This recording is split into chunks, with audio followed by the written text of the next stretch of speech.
di dalam nama Tuhan Yesus kami bersyukur pagi hari ini kami mau belajar kebenaran firman-Mu, kami mau mengalami Tuhan nyata, kami mau belajar tentang tubuh jiwa roh, kami mau menyatu dengan duniamu yang adalah roh.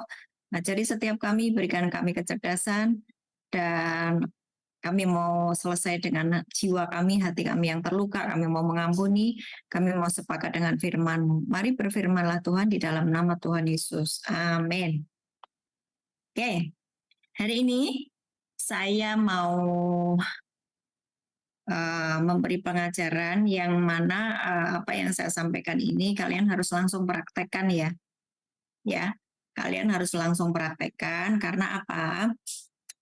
Kalau engkau nggak praktekkan, engkau akan mengalami sebuah kesia-siaan, ya, kehidupan yang tidak menyenangkan, ya, berat dan penuh tekanan. Sementara Tuhan yang kau sembah, Tuhan Yesus Kristus itu sudah memberikan semuanya, tapi banyak orang tidak mengalami karena tidak paham.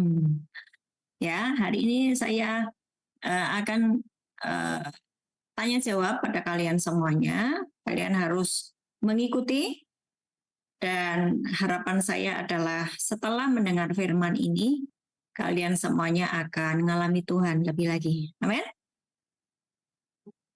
Amin. Suatu hari, saya berdoa untuk seorang yang sedang mengalami kesakitan yang luar biasa karena di dalam ginjalnya itu ada batu-batu dan pokoknya ada masalah penyakit di dalam ginjalnya, ya. Dia punya masalah di ginjalnya. Nah, terus ini suami istri kemudian anaknya 2. Waktu saya berdoa, mereka itu sepakat, ya, dan percaya bahwa harapannya itu hanya di dalam Tuhan. Karena selama ini sudah pergi ke dokter ini, pergi ke dokter itu tetap sakit. Ya. Dan waktu saya berdoa, mereka menyatukan hati, ya. Tiba-tiba setelah berdoa, si ibu ini mengalami yang namanya pelepasan. Pelepasannya dalam arti dia pergi ke kamar mandi, ya, tumpah semuanya, ya, semuanya tumpah, ya, yang dari bawah itu tumpah. Dan setelah itu dia merasakan sebuah kelegaan yang luar biasa. Dan besoknya setelah dicek di dokter mengatakan ginjalnya baik-baik saja.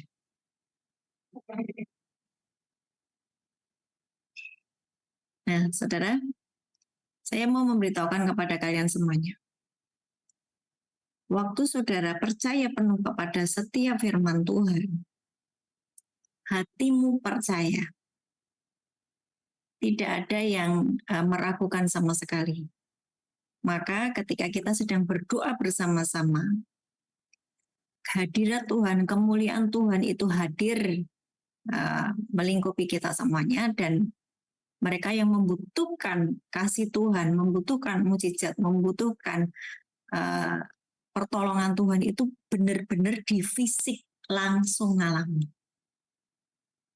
Karena apa? Hatinya percaya. Dalam satu keluarga itu tidak ada yang tidak percaya. Sepakat, amin, amin, percaya Bu, amin, terjadi atasku, amin. Semuanya sepakat. Tidak ada satupun yang meragukan. Nah, waktu seseorang ketika berdoa, ya, sekumpulan orang berdoa sepakat, maka akan ada yang namanya kemuliaan Tuhan itu pekat. Kemuliaan Tuhan, hadirat Tuhan itu benar-benar nyata. Dan hadirat Tuhan itu yang menjamah dan melawat orang itu sehingga orang itu mengalami kesembuhan. Yang mau saya sampaikan apa kepada kalian semuanya? Hari ini di dalam dirimu ini ada tubuh, jiwa, dan roh. Ya, tubuh, jiwa, dan roh. Tubuhmu, engkau mungkin sedang merasakan sebuah kesakitan, ya, atau sedang merasakan sebuah kesakitan atau kondisi yang tidak baik. Katakanlah apapun masalahmu di fisik, entah mungkin dompetmu kosong, entah mungkin keluargamu berantakan, entah mungkin engkau sedang tubuhmu ada sakit penyakit, ada benjolan atau ada ketidaknyamanan dalam tubuhmu karena kamu merasakan kalau bernapas itu sulit, ya. Terus kemudian banyak hal, ya, itu di tubuh, ya, di fisik. Nah, saudara harus ngerti bahwa di dalam dirimu itu juga ada yang namanya jiwa, ya, jiwa. Jiwamu isinya perasaanmu, takut, jadi cemas, ya. Terus kemudian khawatir, itu di jiwa, di perasaan. Terus rohmu kalau engkau sudah percaya sama Tuhan Yesus, rohmu itu ada Roh Kudus. Ya, rohmu itu ada Roh Kudus. Dan Tuhan Yesus berkata, kamu harus percaya pada setiap perkataanku. Percaya, kalau kamu percaya kepadaku, kamu akan mengalami banyak hal. Ya, percaya. Perkataan-perkataan yang kukatakan kepadamu adalah roh dan hidup. Nah, saudara, rohmu mempercayai setiap firman Tuhan. Rohmu sudah ada Roh Kudus. Rohmu itu sudah bersih, katakanlah ya, karena engkau percaya sama Yesus. Ya. Nah, waktu tubuhmu sakit, perasaanmu kan cemas toh, betul nggak? Perasaanmu cemas toh. Bagaimana supaya engkau ini bisa mengalami yang namanya mujizat kesembuhan? Adalah engkau urusi perasaanmu tadi loh. Jiwamu yang isinya pikiran, perasaan, keinginan, itu harus diselaraskan dengan apa kata firman. Ya, firman berkata, oleh belut-belutnya kamu sembuh. Firman berkata, 38 lumpuh dia mengalami kesembuhan.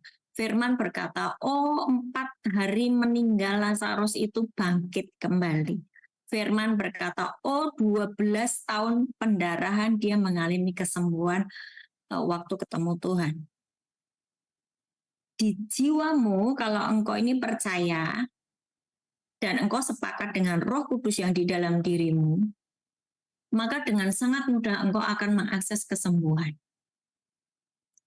Nah, sampai sini ngerti ya? Jadi saudara harus ngerti yang namanya tubuh, jiwa, dan roh.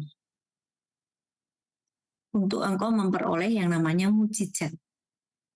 Saat ini, berapapun keputusan hakim atas dirimu, engkau mungkin ditahan 7 tahun, engkau mungkin ditahan 5 tahun, atau engkau mungkin setahun lagi akan keluar. Mulai hari ini, Bu Ana tekankan sama kalian semuanya. Pelajari tentang bagaimana mengalami Tuhan. Supaya ketika engkau keluar nanti, waktumu yang sudah 7 tahun di penjara, 5 tahun di penjara, enggak sia-sia. Saudara keluar dari penjara, saudara udah muncul seperti Kristus.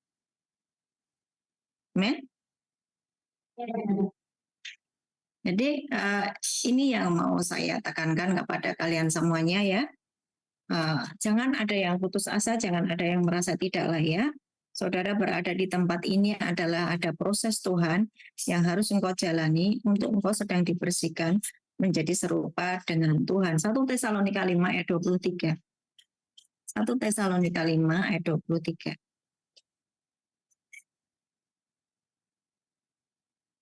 1 Tesalonika 5 ayat 23. Ini lihat di layar sudah ada tertulis. Saudara lihat ke depan. Nah, bisa lihat? Bisa ya? Kelihatan enggak? Semoga Allah damai sejahtera menguduskan kamu seluruhnya. Saudara catat aja ayatnya 1 Tesalonika 5 ayat 23. Tapi isinya itu. Ini tentang tubuh, jiwa, dan roh ya.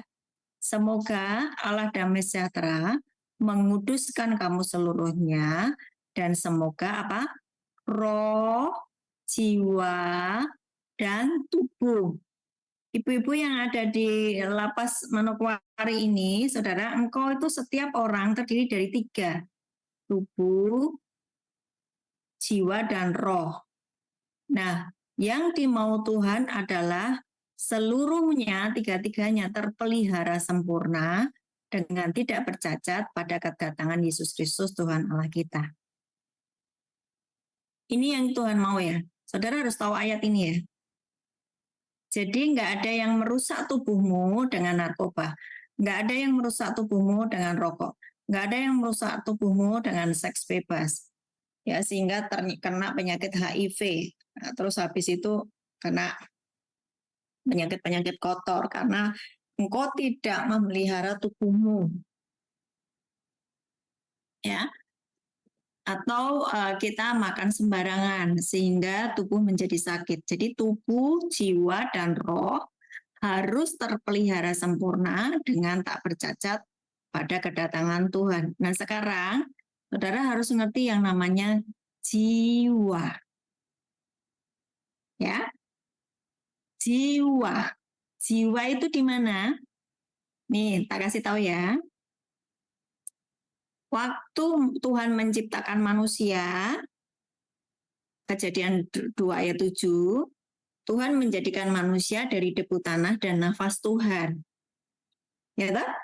Maka itu terjadi makhluk hidup, betul ya? Ya, ketika itulah Tuhan Allah membentuk manusia dari debu tanah, menghembuskan nafas hidup ke dalam hidungnya. Demikianlah manusia itu menjadi makhluk hidup. Jadi dari debu tanah, kemudian nafas Tuhan, maka dia menjadi makhluk hidup. Tubuh, jiwa, roh. Ini saya mau kalian paham ini. Bu, nanti kalau orang meninggal, ya, yang dihakimi apanya? Yang dihakimi itu apanya? Jiwanya. Ini saudara lihat. Orang yang tidak percaya Yesus, dia ada nafas Tuhan. Tapi di rohnya tidak ada Roh Kudus. Saudara lihat saya doh. Lihat saya, jangan nyatet dulu. Lihat saya, jangan nyatet dulu ya. Ya, oke. Supaya ini nyantol di pikiran. Setiap manusia terdiri dari tubuh, jiwa, dan roh. Paham ya? Nanti Bu, kalau orang meninggal, yang keluar itu apanya? Rohnya, roh, dan jiwa. Tubuhnya dikubur jadi satu dengan tanah toh? Atau dibakar, dikremasi toh? Berarti masih ada 2, jiwa dan roh. Roh itu berasal dari Tuhan. Kalau dia percaya Tuhan, nafasnya, rohnya ada Roh Kudus. Ya toh? Betul nggak? Yang tidak percaya Tuhan, rohnya, nafasnya tidak ada Roh Kudus. Ya, tidak ada Roh Kudus sehingga jiwanya itu isinya apa tadi? Perasaan, pikiran, emosi, hati nurani, keinginan, pikiran, itu jiwa. Orang kalau tidak ada Roh Kudusnya, pikirannya, perasaannya, keinginannya sangat dipengaruhi oleh hal-hal dunia, maka dia disebut duniawi, maka dia disebut kedagingan, maka daging tidak mendapatkan bagian dalam kerajaan Allah. Ya toh? Betul nggak? Itu di Galatia 5 ayat 19 sampai 21. Coba di pelan-pelan ya, saudara, supaya saudara itu paham. Ya, aku tuh harus gimana sih? Gitu ya. Nih lihat ke atas, lihat ke depan. Dicatat saja ayatnya, saudara nyatat saja ayatnya. Galatia 5 ayat 19. Tapi nggak usah buka Alkitab. Tapi saudara langsung lihat ke layar ya, supaya lebih cepat. Galatia 5 ayat 19 sampai 21. Nah, perbuatan daging telah nyata, percabulan, kecemaran, hawa nafsu, terus penyembahan berhala, sihir, perseteruan, berselisih paham terus, perselisihan, iri hati, amarah, kepentingan diri sendiri, egois, percideraan, roh pemecah, terus mabuk, pesta pora, dan sebagainya. Terhadap semuanya itu kuperingatkan kamu seperti yang telah kubuat dahulu, bahwa barang siapa melakukan hal demikian, ia tidak mendapat bagian dalam kerajaan Allah. Loh, kalau tidak mendapat bagian dalam kerajaan Allah itu berarti tempatnya di mana? Neraka, toh? Jadi saudara harus ngerti ya, tubuh, jiwa, roh. Tubuhmu itu daging. Jiwa, dagingmu itu loh tubuhmu. Terus jiwamu, pikiran, perasaanmu. Keinginanmu cuman seks bebas terus, keinginanmu cuman marah-marah terus, emosimu labil, cepat marah. Nah, itu berarti dia daging.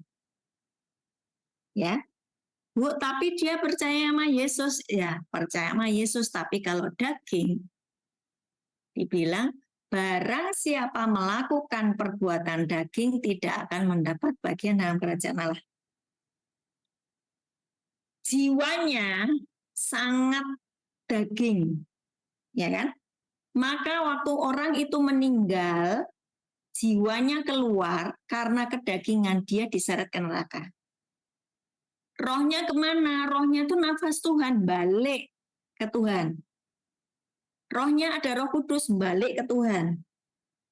Jiwanya tadi yang tidak mau nurut sama Roh Kudus yang di dalam dirinya, tidak mau nurut sama firman Tuhan, sangat iri hati, sangat dengki, dia pesta pora, daging terus, jiwanya dibawa ke neraka. Saudara paham sekarang ya? Berarti saudara harus mengurusi toh sekarang jiwamu. Betul ya? Jiwamu tuh isinya apa? Pikiranmu, perasaanmu, hati nuranimu. Saudara perhatikan saya. Ada banyak orang itu berkata gini, aku sudah mengampuni kok, mulutnya ngomong kayak gitu. Tapi hatinya enggak. Berarti jiwa toh? Betul enggak?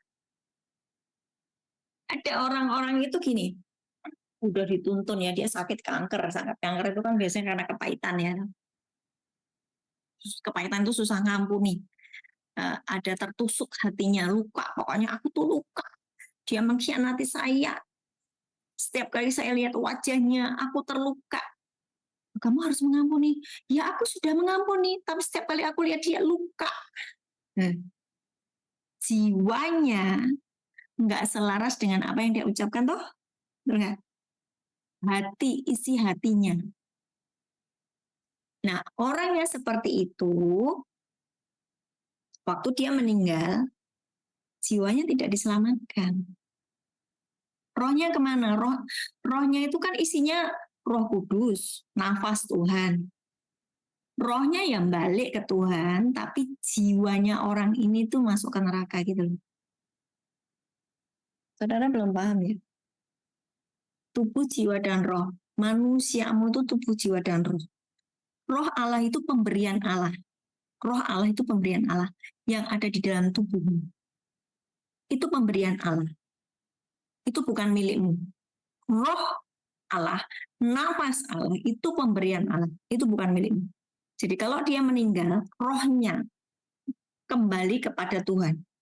Yang di dalam dirimu adalah jiwamu, pikiranmu, hatimu, perasaanmu, emosimu, yang mencetak kamu sehari-hari ini loh. Itu nanti yang akan diadili, ya kamu masuk ke surga atau masuk neraka. Ibu katanya kalau percaya Yesus masuk surga. Kalau kamu daging terus, tadi Galatia 5 ayat 21, kamu tidak akan mendapat bagian di dalam kerajaan Allah.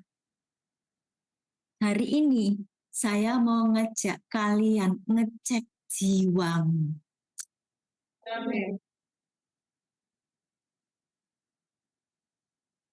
Kalau di dalam dirimu tuh ada Roh Kudus, tapi jiwamu dihinggapi oleh roh-roh yang lain, roh dunia, termasuk ada yang namanya roh ketakutan. Itu bukan dari Tuhan. Bikin kamu cemas, nggak bisa tidur, anxiety. Ya, kamu harus minum obat tidur untuk bisa tidur. Kamu dihinggapi oleh roh-roh yang lain, yaitu roh-roh dunia. 2 Timotius 1 ayat 7 coba dibuka. 2 Timotius 1 ayat 7. Jadi, perhatikan rohmu.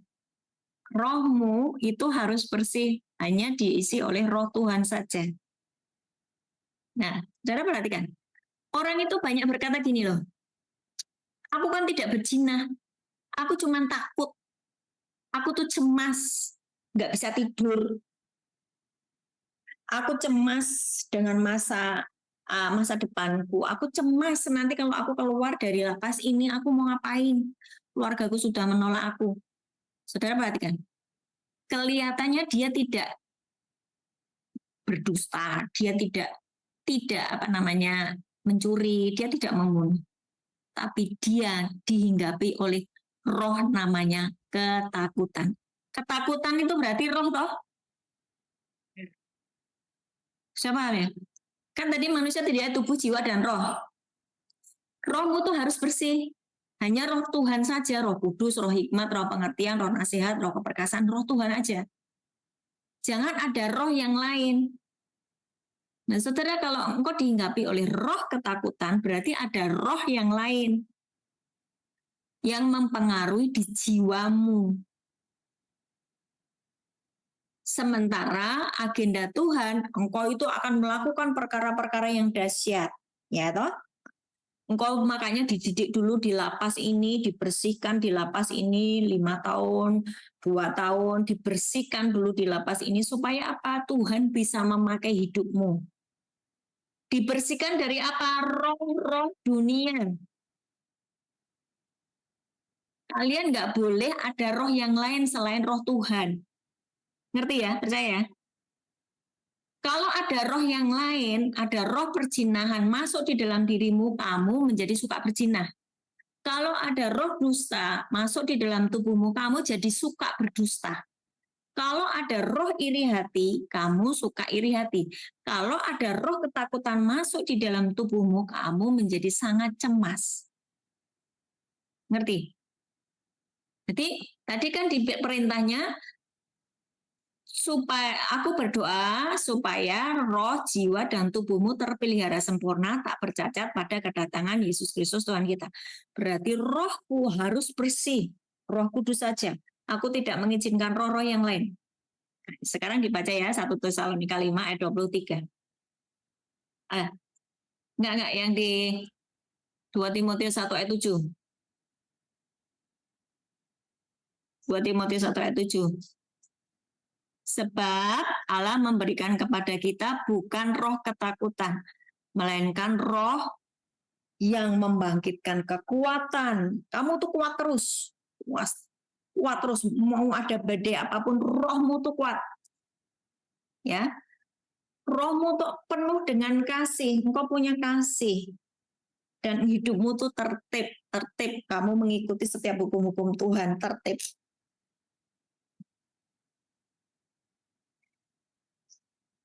Tapi kalau orang itu ditemploi atau dimasuki roh ketakutan, dia didrive oleh roh ketakutan itu menjadi cemas, takut, khawatir di pikirannya. Saudara, orang yang takut, khawatir, cemas, ya. Sementara Tuhan berkata di ayat Alkitab itu ada 365 kata-kata, jangan takut, jangan khawatir. Berarti melanggar firman enggak? Melanggar firman. Orang takut itu melanggar firman toh? Orang melanggar firman itu dosa enggak? Berarti orang takut, khawatir itu dosa enggak? Bertobat. Sekarang yang masih suka khawatir, Aku khawatir Bu, tonton kayak ekonomiku bagaimana, itu juga berdosa loh, hanya cuman khawatir. Itu membuat dia tidak bisa mengalami yang namanya kelimpahan yang dari Tuhan, karena di jiwanya sendiri tidak percaya bahwa Tuhan berfirman, jangan khawatir.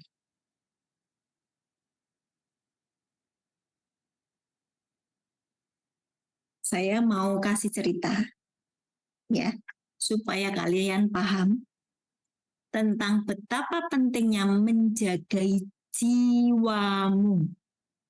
Jiwamu itu isinya tadi apa? Pikiran, perasaan, emosimu, keinginanmu, dan juga apa? Hatimu. Itu di jiwa. Ya, nih, ada sebuah cerita.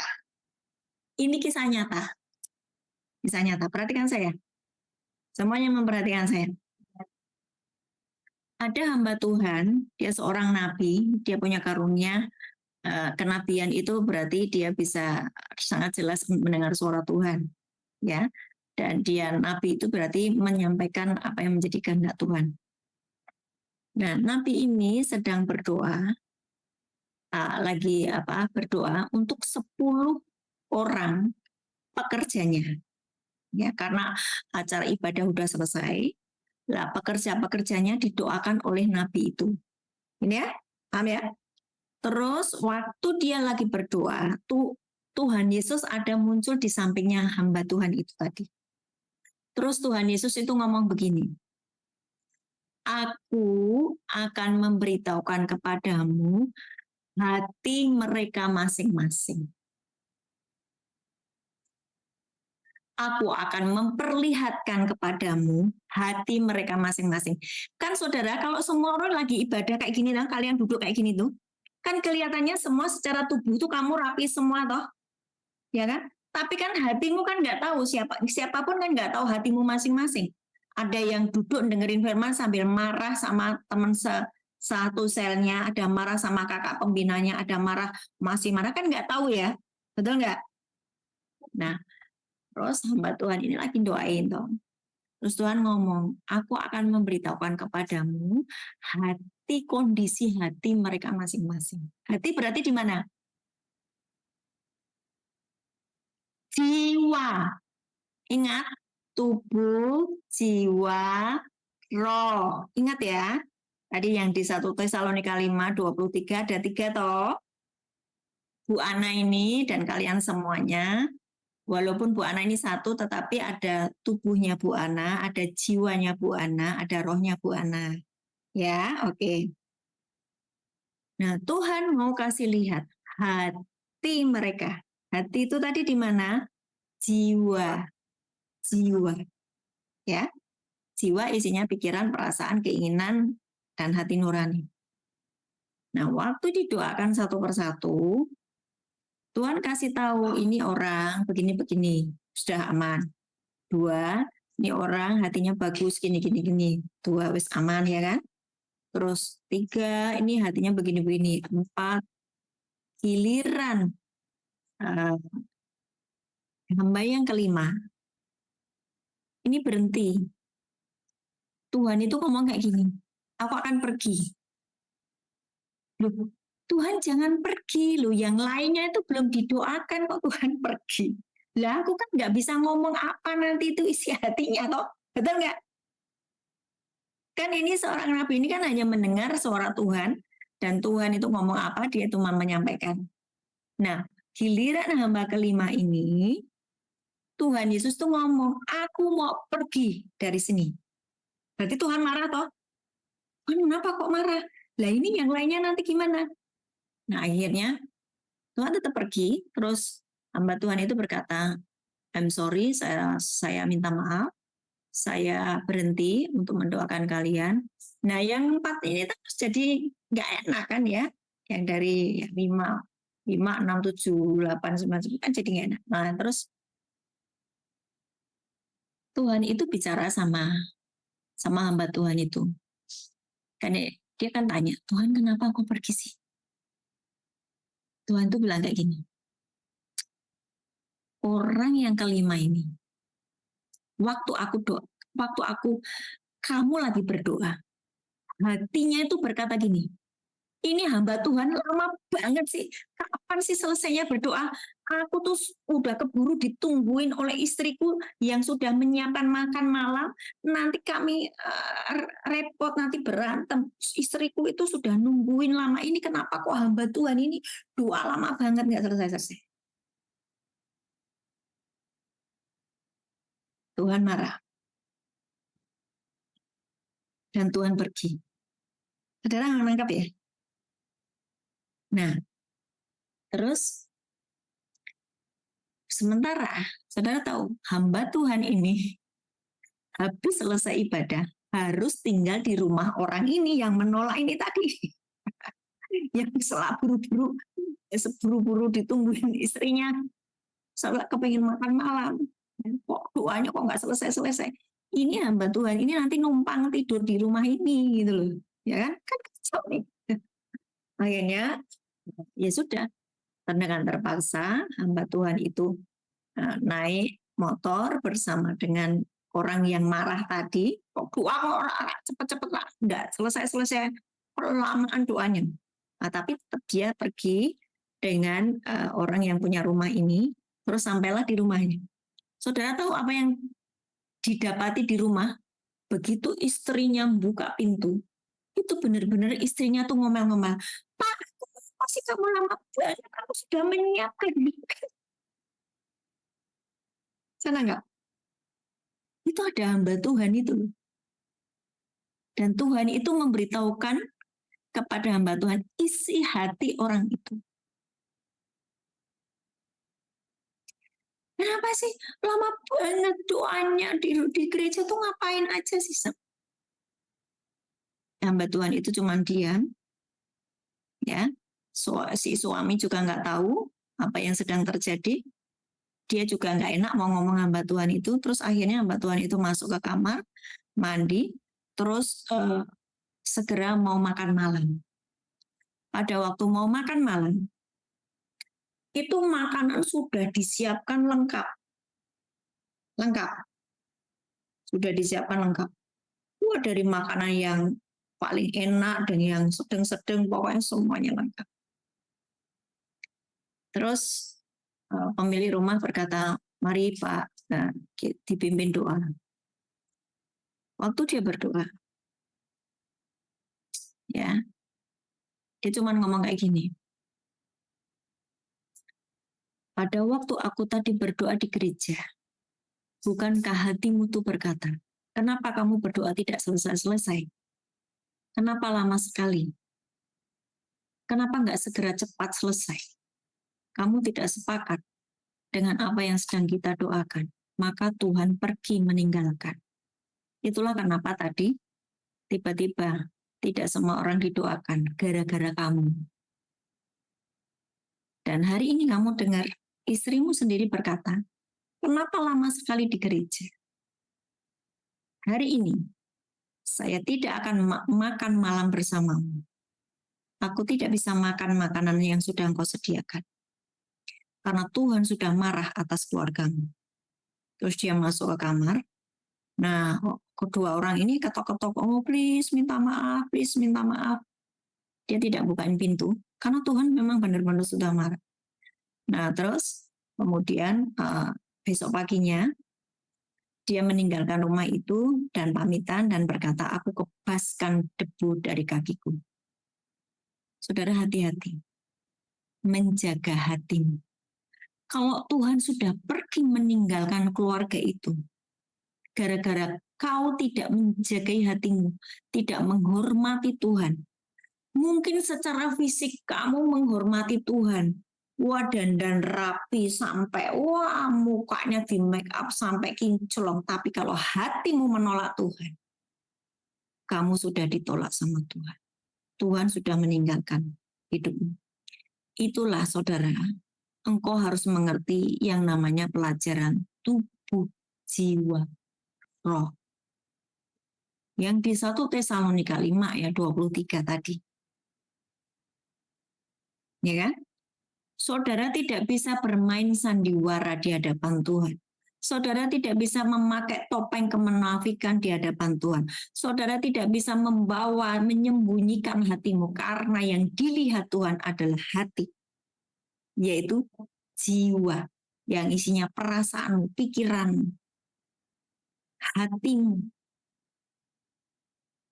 Orang mungkin percaya, aku sudah mengampuni toh. Kalau hatimu itu masih luka, Tuhan yang melihat toh. Betul nggak? Itulah kenapa banyak orang tidak mengalami Tuhan.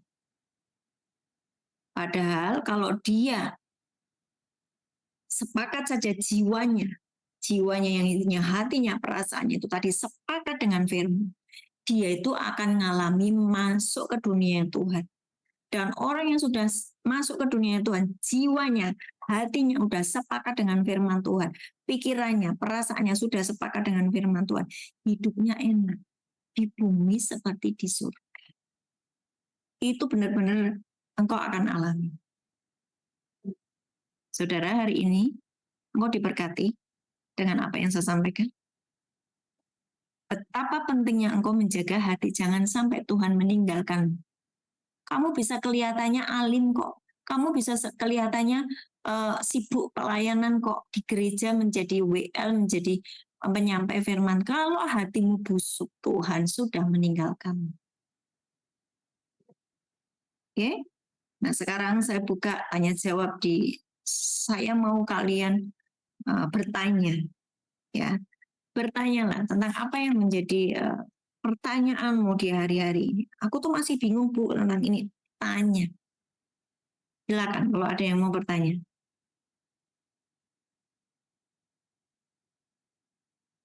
Ada nggak yang mau bertanya? Kok nggak ada? Buka di Yakobus 1 ayat 23 sampai 25. Yakobus 1, 23 sampai 25.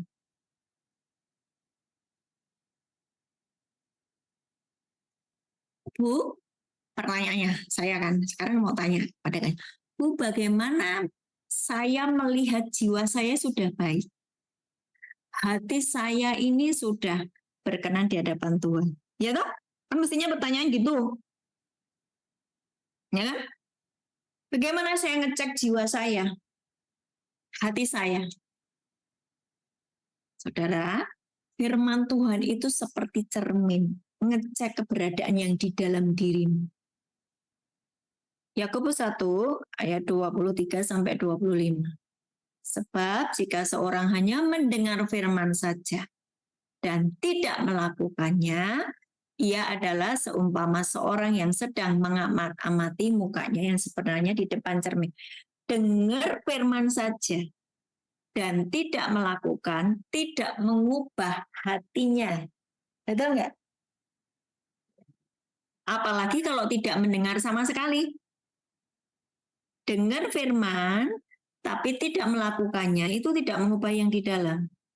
Ia sama seorang yang sedang mengamat-amati mukanya sebenarnya di depan cermin. Terus 24, baru saja ia memandang dirinya, ia sudah pergi atau segera lupa bagaimana rupanya. 25, tapi barang siapa meneliti hukum yang sempurna, yaitu hukum yang memerdekakan orang, dan dia bertekun di dalamnya, jadi bukan hanya dengar untuk melupakannya, tapi sungguh-sungguh melakukannya, ia akan berbahagia oleh perbuatannya. Dengar firman, kamu melakukan, ada perubahan di dalam dirimu, di dalam jiwamu. Contoh ya, dengar firman, Matius 6 ayat 14-15, dengar firman dan kamu melakukan, maka jiwamu sedang sepakat dengan roh. Perkataan-perkataan Yesus adalah roh dan hidup. Itu Yohanes, coba buka di Matius 6 ayat 14 sampai dengan 15. Matius 6, 14-15. Karena jikalau kamu mengampuni kesalahan orang, ini kan firman ya, ini Yesus yang ngomong ya. Yesus yang ngomong nih. Kalau kamu mengampuni kesalahan orang, Bapamu di surga akan mengampuni kamu juga. Ya kan? Ini Yesus ngomong kayak gini ya. Terus 15. Tapi kalau kamu tidak mau mengampuni orang, Bapamu juga tidak akan mengampuni kamu kesalahan. Terus kamu dilukai, dikhianati di depan matamu. Terus kamu sakit hati. Hati jiwa toh? Ya kan? Sakit hati karena melihat dikhianati di depan matamu. Terus kamu masih terus pikiranmu sia-sia, mikirin terus kesalahannya dia, kesalahannya dia, kesalahannya dia. Lihat wajahnya ke peristiwa itu, ingat terus, ingat. Pikirannya tertuju kepada peristiwa itu. Dia memiliki yang namanya pikiran sia-sia. Jiwanya tidak mau nurut dengan ampunilah. Kalau kamu tidak mengampuni, kamu tidak akan diampuni. Oh ya, aku sudah mengampuni, tapi pikirannya masih tertuju, hatinya masih terluka. Berarti nggak nurut toh? Jiwanya tidak diselamatkan. Dia sudah menolak Tuhan. Hati, pikiran. Efesus 4 ayat 17, 18 sampai 33, nanti baca sendiri. Sebab itu, kukatakan dan kutugaskan ini kepadamu di dalam Tuhan. Jangan hidup lagi sama seperti orang yang tidak kenal Allah. Dengan apa? Dengan apa? Pikirannya yang sia-sia. Pikiran di mana? Jiwa. Pikiran di jiwa. Tadi hati nurani kan juga di jiwa. Ya, sebab itu kukatakan, kutegaskan kepadamu, namun jangan hidup lagi sama seperti orang yang tidak kenal Allah dengan pikirannya sia-sia. Pikirannya tertuju terus pada kesalahan orang. Pikirannya tertuju terus pada ketakutan dan kekhawatiran. Pikirannya enggak tertuju pada firman Tuhan. Itu nama pikiran sia-sia.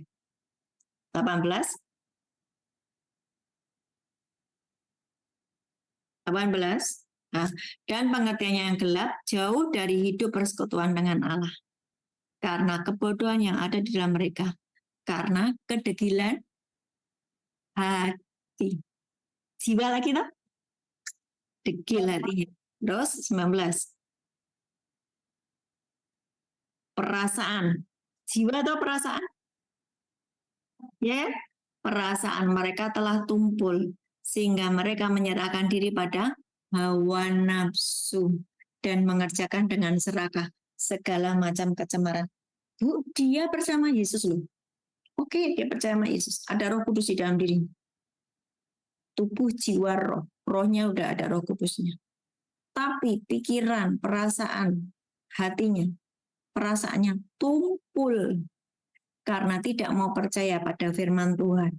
Tidak mau taat pada Roh Kudus yang di dalam dirinya. Semaunya sendiri. Itu jiwa. Nanti kalau dia meninggal, jiwanya itu yang masuk neraka. Bu, kan tubuhnya udah jadi satu, jadi nggak merasakan. Oh saudara, jangan salah. Waktu seseorang itu meninggal, seluruh panca inderanya 100 kali lebih sensitif daripada waktu dia masih hidup. Jadi kalau dia kesakitan kekal. Kalau dia sukacita kekal. Nah, saudara perhatikan, kalau dia berdosa dengan lidahnya, itu lidahnya dipotong-potong kekal. Bu, katanya tadi udah nggak ada tubuhnya. Lidah itu kan termasuk tubuh lah. Jiwanya itu nanti akan menyerupai tubuhnya waktu dia masih hidup. Tapi bentuknya adalah manusia roh kekal atau jiwa yang kekal. Entah dia masuk ke surga, entah dia masuk ke neraka. Ya seperti kayak saya ini. Nanti ya seperti ini, jiwanya tuh seperti Bu Ana ini. Bu Ana ya jiwanya seperti Bu Ana. Tapi hasil jiwanya Bu Ana ini dibentuk oleh firman Tuhan atau dibentuk oleh kedagingan. Kalau dibentuk oleh kedagingan itu binasa. Kalau dibentuk oleh firman Tuhan, hatinya, pikirannya, perasaannya diselaraskan dengan firman Tuhan, dia akan serupa dengan Kristus. Dia menyatu dengan Bapa, Putra, dan Roh Kudus. Paham, saudara? Jadi kalian jangan menghabiskan waktu percuma ya. Sibuk-sibuk ibadah tapi hatimu degil, perasaanmu tumpul, pikiranmu sia-sia, percuma. Mungkin orang nggak lihat. Kalau orang lihat itu tubuhmu ada di sini ibadah. Tapi kalau pikiranmu kemana-mana, hatimu degil, pahit, ya, saudara bisa kehilangan Tuhan. Sudah diberkati hari ini? Bertobat ya. Mulai ngecek jiwa. Ya, mulai ngecek jiwa. Ayat penutup, Yohanes 15 ayat 2 dan 3. Yohanes 15 ayat dari ayat 1, 2, 3, 4. Coba dibaca sampai ayat 7 deh. Biar. Yohanes 15 ayat 1 sampai 7. Nah, saudara perhatikan ini. Akulah pokok anggur yang benar, Bapakulah pengusahanya. Jadi Yesus adalah pokok anggur, Bapaknya pengusahanya. Ini diibaratkan Yesus itu seperti pohon anggur ya. Ayat 2. Setiap ranting padaku yang tidak berbuah dipotongnya, dan setiap ranting yang berbuah dibersihkannya supaya lebih banyak berbuah. Ranting-ranting ini adalah kita semua. Yesus itu seperti pokok anggur, ranting-ranting itu kita yang percaya sama Yesus, oke? Kamu kalau percaya Yesus, kamu tinggal nempel sama Yesus, nempel sama firman, percaya sama firman, kamu pasti berbuah. Sudah perhatikan, ranting anggur itu dia tidak perlu bergumul, tidak perlu mengusahakan apa-apa, asal ranting itu nempel sama pokok anggur, pasti rantingnya itu menghasilkan buah toh, buah anggur toh. Kecuali kalau rantingnya itu patah, dia akan kering dan tidak menghasilkan apa-apa. Saudara harus nempel sama Tuhan, saudara akan berbuah. Nah, waktu saudara itu sudah nempel tuh sama Tuhan, saudara dibersihkan supaya lebih banyak buah. Engkau ada di lapas ini, engkau sedang dibersihkan. Jiwamu, pikiranmu, perasaanmu, hatimu. Amin. 3, ayat 3. Dibersihkan pakai apa? Ayat 3, 15 ayat 3. Pakai apa? Firman. Kamu memang sudah bersih karena firman yang telah kukatakan kepadamu. Kamu baca firman, kamu lakukan. Kamu baca firman, kamu percaya, kamu lakukan. Lama-lama jiwamu bersih. Haleluya. Terus 4. Tinggallah di dalam aku di dalam kamu, sama seperti ranting tidak dapat berbuah dari dirinya sendiri kalau ia tidak tinggal pada pokok anggur. Demikian juga kamu tidak berbuah jika kamu tidak tinggal di dalam aku. Kamu tuh nggak bisa melakukan apa-apa kalau tinggal di dalam firman, tidak tinggal di dalam Yesus ya. 5.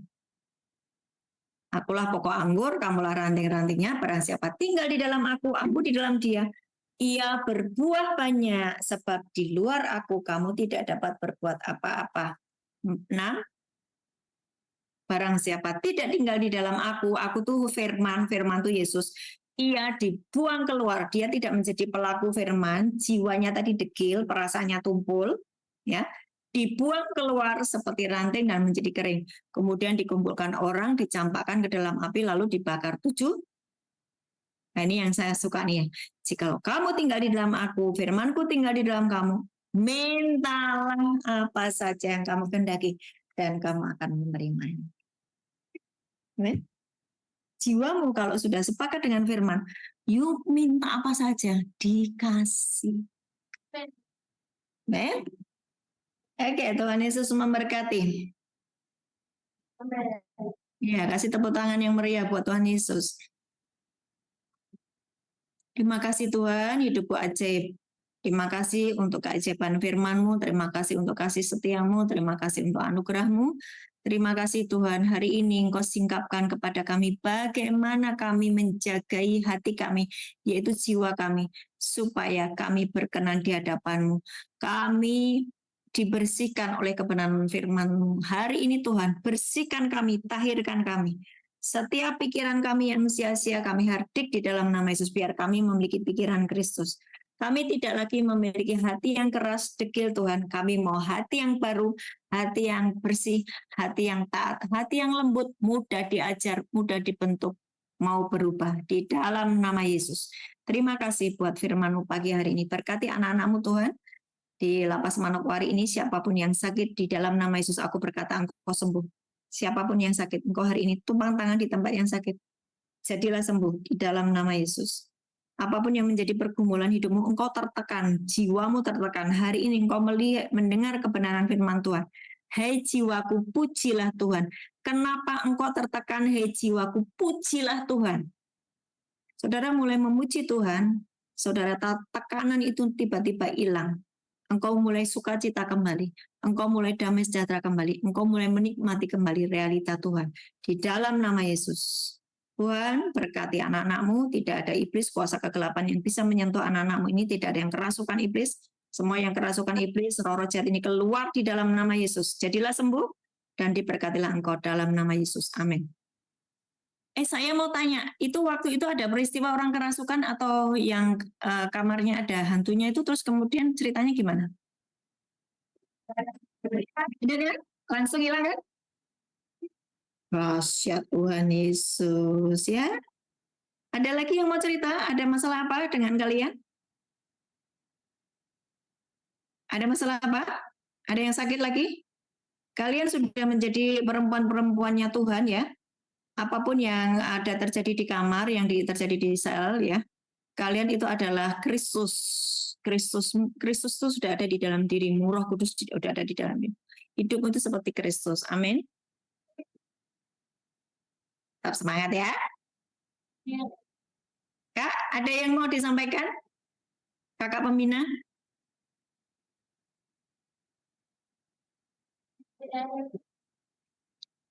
Ada? Ada yang mau disampaikan atau ada yang mau didoakan? Tidak ada, Ibu. Terima kasih.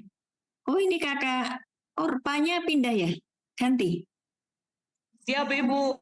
Sementara lagi ikut Zoom, saya yang menggantikan di sini. Oh, ini kakak siapa namanya?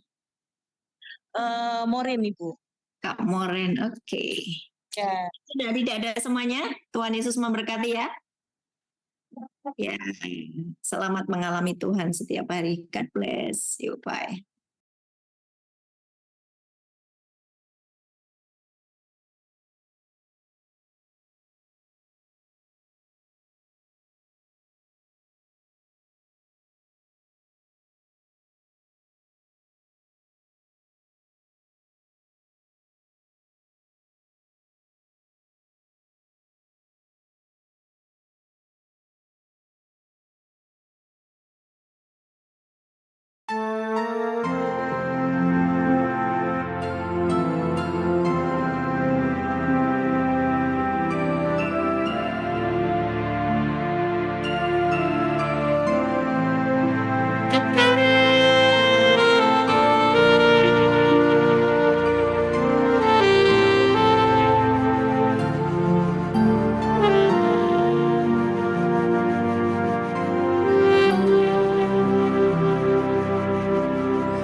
Tuhan adalah terang dan keselamatanku. Pada siapa ku harus takut? Tuhan adalah benteng di dalam hidupku. Pada siapa aku harus gentar? Satu hal telah ku pinta kepada Tuhan, itulah yang ku ingini, diam di rumah Tuhan seumur hidup, menyaksikan kemurahan Tuhan, menikmati baik kudusnya, lindungi ku dalam pondoknya. Saat bahaya menghampiriku, di kemahnya Dia sembunyikanku, angkat dan tegakkanku, mengatasi musuh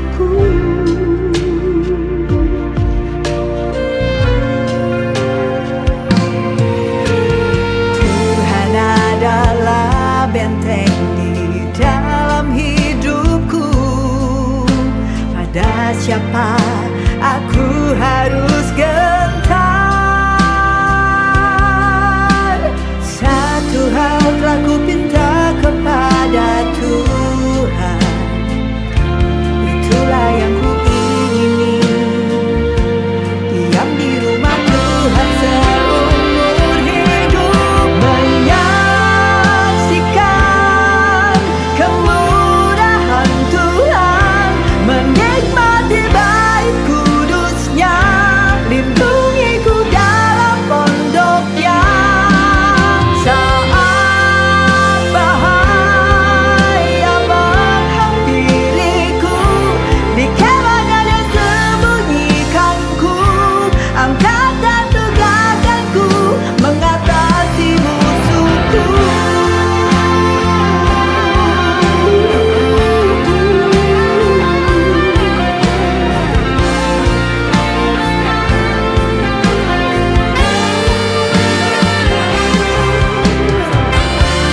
Tuhanlah terang dan perlindunganku, aman di dalam Tuhan.